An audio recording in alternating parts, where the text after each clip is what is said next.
प्रत्याशी जयप्रकाश चौहान जी से हम मिलते हुए इस मुद्दे को रखें कि इनका विकास का क्या लक्ष्य है, किस प्रकार से विकास को आगे बढ़ाने का कार्य करेंगे।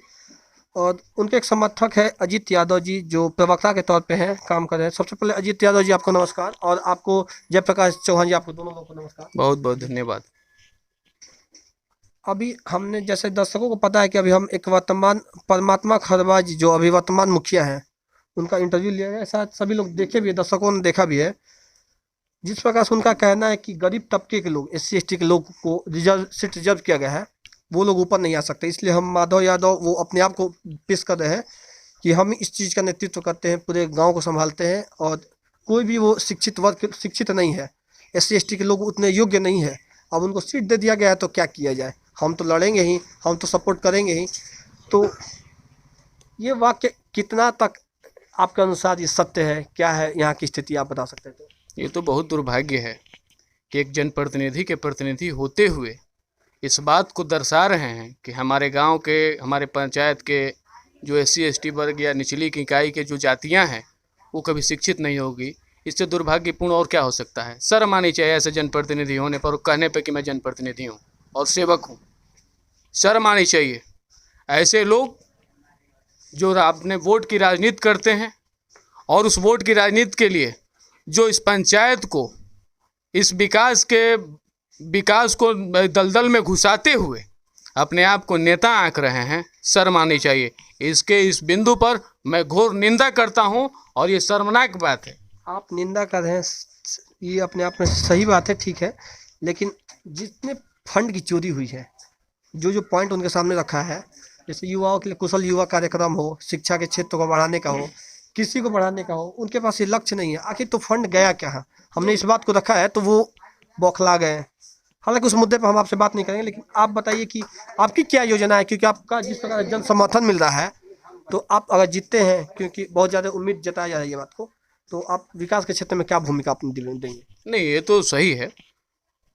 उनके मुखिया पर हम डिस्कस ना करें तो ही बेहतर है। मुखिया तो नहीं है, वो तो है कठपुतली, उंगली पर नाचने वाला कठपुतली जो होता है वो कठपुतली है। ये जो प्रतिनिधि का आप नाम ले रहे हैं, अगर बरुणा पंचायत नरकीय स्थिति में तब्दील हुआ तो उसका मुख्य कारण मात्र एक है।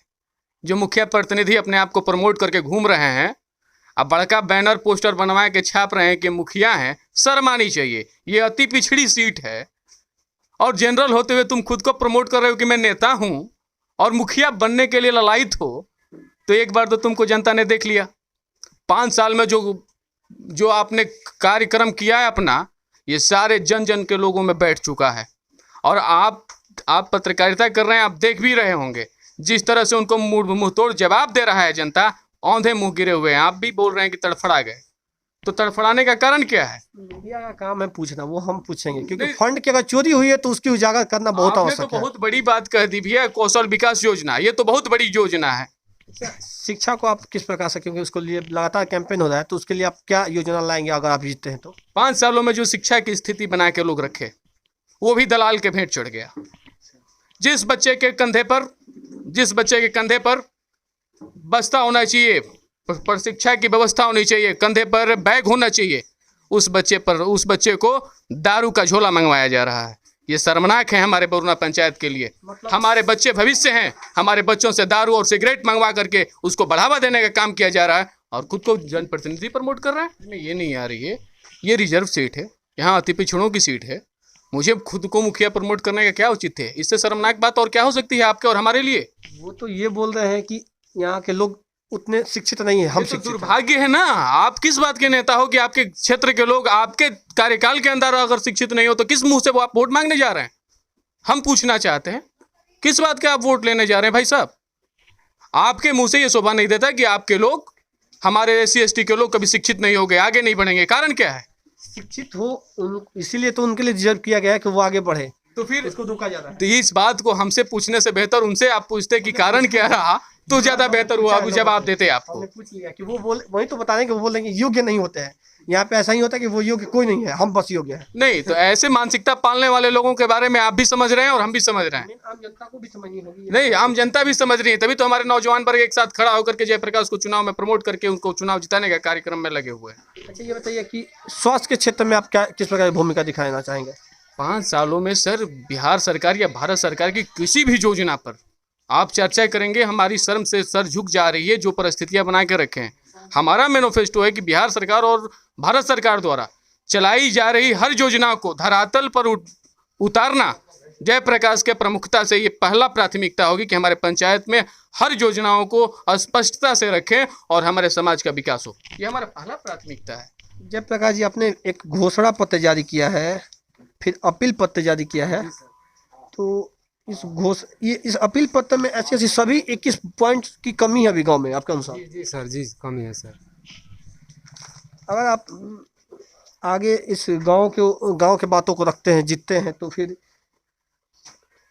युवाओं के लिए क्या आपके पास विजन है? युवाओं के लिए आज़ादी के बाद से लेके आज तक जो बरुना स्टेशन, ये हमारे बरुना स्टेशन जो है आज़ादी के पहले की है।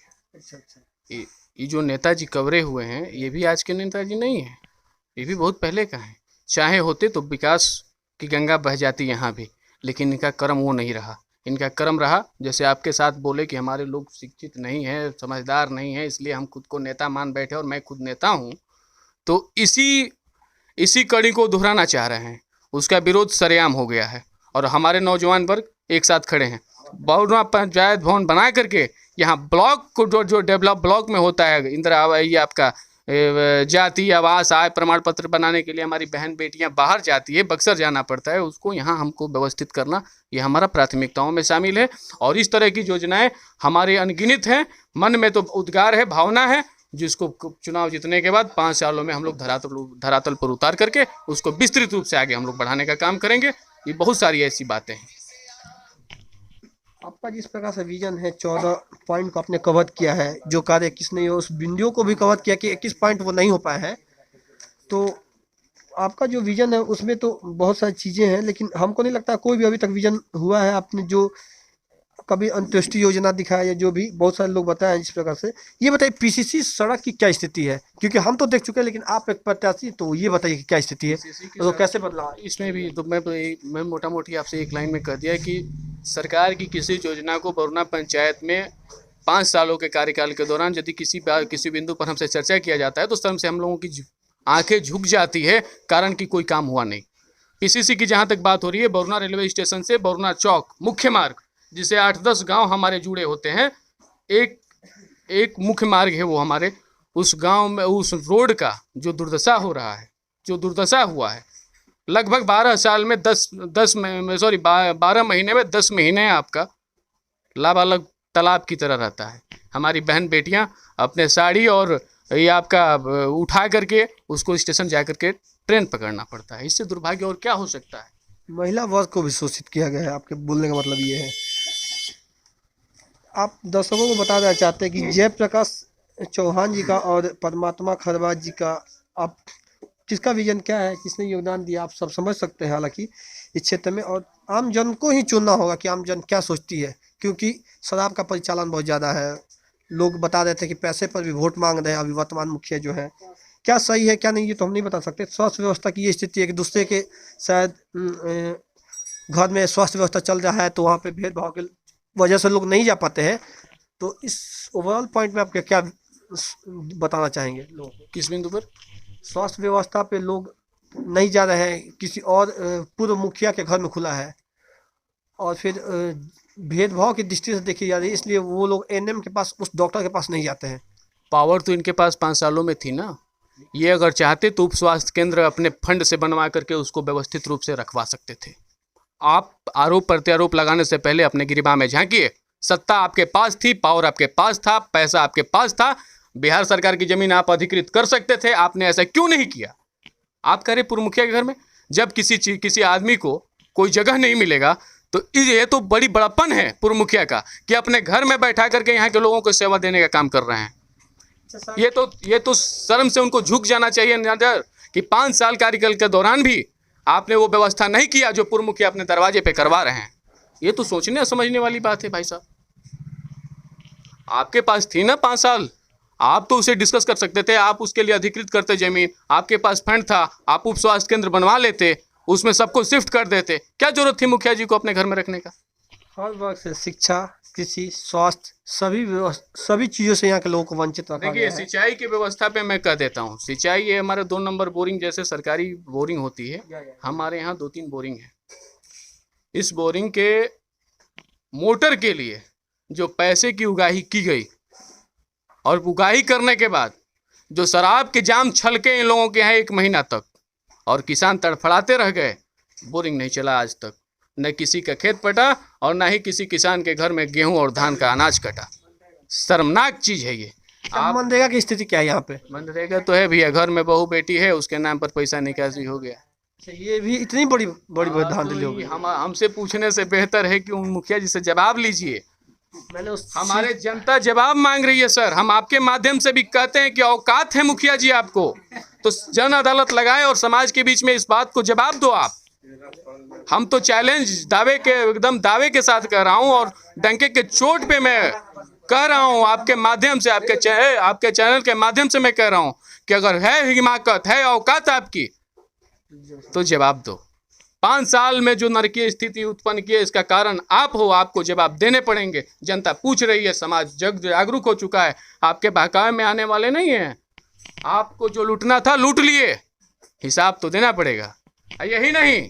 यही नहीं, आप चुनाव हार भी जाओगे तो भी तुमको हिसाब देना पड़ेगा। हम मिलते हैं रामजी सिंह पूर्व मुखिया से, क्योंकि आपसे मिलने का मेन तात्पर्य है कि स्वास्थ्य व्यवस्था में आपका नाम बार बार आ रहा है कि आप अपने निजी घर में इस चीज़ की उपलब्ध कराए हैं, ज़मीन उपलब्ध कराए हैं, या जो भी कमरा वगैरह है उस डॉक्टरेट के लिए, उस क्लिनिक के लिए आपने उपलब्ध कराया है। तो आपको ये विज़न कौन दिया कि आप खुद सेवाओं लोगों के लिए दें? सबसे पहले मैं आप लोगों को धन्यवाद ज्ञापन प्रस्तुत करना चाहूँगा कि आप लोगों ने 3 घंटे से बरौना पंचायत में भ्रमण किए और सवाल हमसे आपने किया कि स्वास्थ्य विभाग हमरे से पहले पारस यादव के मकान में चलता था, मकान से बाहर कर दिए। वो प्रखंड स्वास्थ्य पदाधिकारी हमको बुलाकर बोले कि मुखिया जी आप मुखिया बने हैं, इसका व्यवस्था आप लोग क्या सोचते हैं? हम लोग कुछ लोगों से बात किया, कोई ज़मीन देने के लिए तैयार नहीं हुआ। हम लोग के पास पहले फंड पैसा कम आता था। हम लोगों ने कहा कि बिना भाड़े का पैसा आज तक हमको भाड़ा नहीं, बल्कि स्वास्थ्य विभाग हमारे पास लिखा चिट्ठी कि अंचलाधिकारी से आप कुछ भाड़ा फिक्सेशन करा दीजिए। हमने क्या करें, निस्वार्थ रूप से हम दिए हैं, आपका बिल्डिंग बन जाएगा, आप लोग लेकर चले जाइएगा। तो वहाँ लोग चलाता है, हमारे यहाँ लोग आता है जाता है, उससे हमको कोई मतलब नहीं रहता। दबाव अच्छा, ये बताइए कि आपको लगता है कि आपकी जो योजनाएं छूट गई है, जयप्रकाश चौहान जी उस क्षेत्र में उतरेंगे, मुखिया बनेंगे तो उस विजन को आगे बढ़ाएंगे, उस लक्ष्य को आगे बढ़ाएंगे? देखिए, पहले हम लोग 2001 से 2011 तक हमने रहा, उसके बाद 10 साल से दूसरे लोग थे। 10 साल में इतना पंचायत में कुर्सियाँ हुई, तब हमारे जैसा आदमी के मन में सोच हुआ तो कुछ युवाओं को हम लोग पकड़ा। यहाँ 7-8 गांव पड़ता है पंचायत में, बैठा करके बात हुआ तो उस नवयुवक का नाम आया जयप्रकाश चौहान का। तो हम लोगों ने सोचा कि आर्थिक युग है, वो गरीब आदमी कहाँ से चुनाव लड़ेगा। तो हमने प्रस्ताव रखा जनता के सामने, तो जनता लोग कहा कि हम लोग चंदा भी देंगे। चंदा भी हम 33,000 रुपया चंदा करा करके इनके बगली में हम लोग जाए। उनका खजाना जयप्रकाश कुछ है नहीं, लेकिन एक माध्यम है, उनका खजानची दूसरा है। सब प्रोग्राम बना करके यहाँ ग्रामवासी तय कर शपथ ले लिया है, लोग खास शपथ लिया है नौजवान वर्ग की, इसको हम लोग बदलाव करेंगे। जयप्रकाश चौहान जी, मतलब आपको आम जन ही सपोर्ट किए हैं, आम जन ही चंदा के रूप में पैसा दिए हैं।